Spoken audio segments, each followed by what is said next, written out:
All right, so now we take a step out here into the field. So I'm going to give you a quick overview of what our field actually looks like and give you a little insight.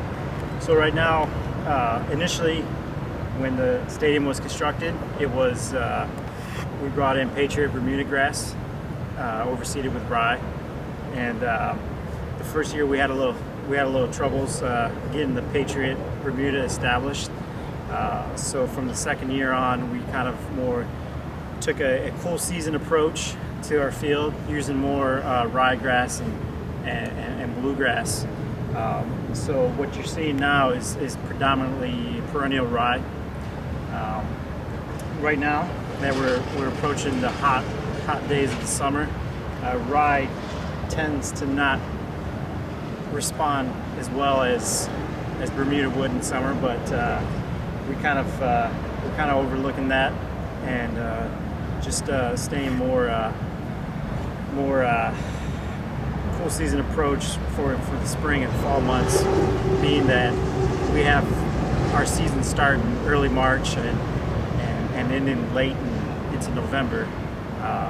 So basically, what else is under us is 10 inches of root zone.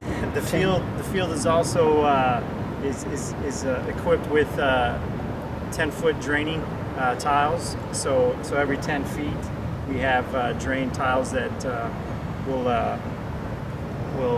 shoot all the water out, which is very vital having a sand-based field, being that water will percolate through the sand at a much quicker rate and get into the drain tiles, keeping a surface like this playable through a heavy rainstorm.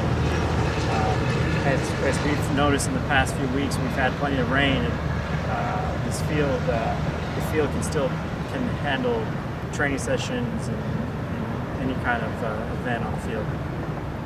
So I'm going to give you just a quick peek of what is actually under here with our soil probe,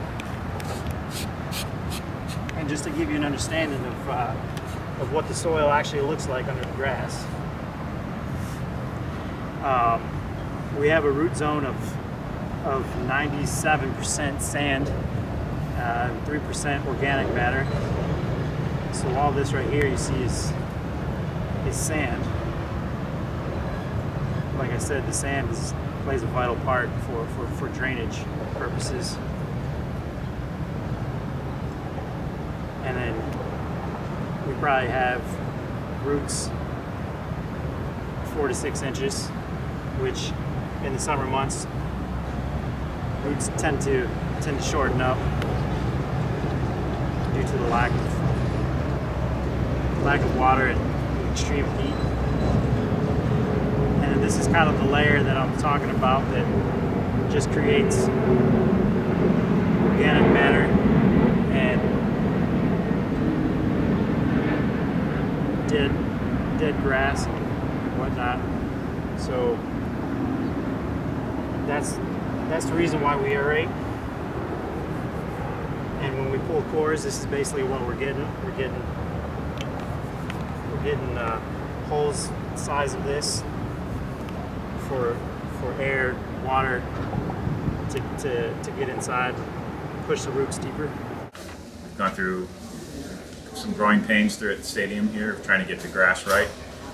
This year has been one of the better years for the field. It's very difficult to grow grass inside of a stadium situation, especially with a partial roof and some of the shade issues that we have. So we've sodded the field a few times.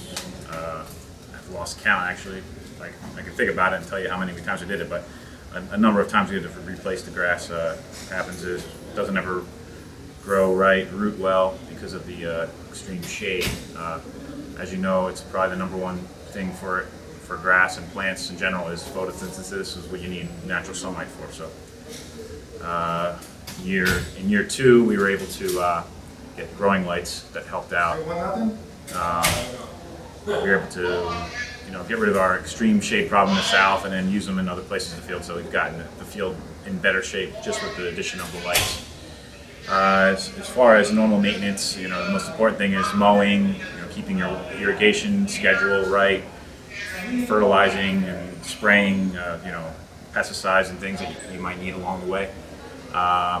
So, during the season this time of year, we're mowing like 4 or 5 times a week. Sometimes, closer to a game, almost every day up until the game, sometimes twice a day. So the idea is to get it nice and tight, and groomed, so when you have a game, it plays really, really fast. Then that, fertilizing, it all kind of depends on your, the time of year, the growing conditions, the temperature, things like that. So we're always adjusting it. And the idea, my philosophy is just a little bit amount, a little bit at a time. We call it spoon feeding. You don't want to just go out and dump fertilizer on it. You kind of want to have a steady kind of feed of it all year during the growing season. So that's kind of our philosophy. As far as other maintenance and things, aeration, it's kind of difficult in a stadium situation to do the normal type of maintenance that you would do, just because of the schedule. There's always something going on, whether it's an event, a training. We haven't really had a full week or two of. We were able to do one vertical mowing on the field, and we had only had a week off, and then we had trainings in the field the next week. So it's always about timing, things like that when you want to fit any things like that in. And another good time of year to do it is in the very end of the season, getting it ready for the next year. And then we have some extreme conditions in our stadium where it's almost completely dark in the stadium, and it doesn't really grow in the winter anyway. So we kind of just ended up at the end of the year tearing out the field and replacing it in the spring. So kept a high quality, fields. It's very,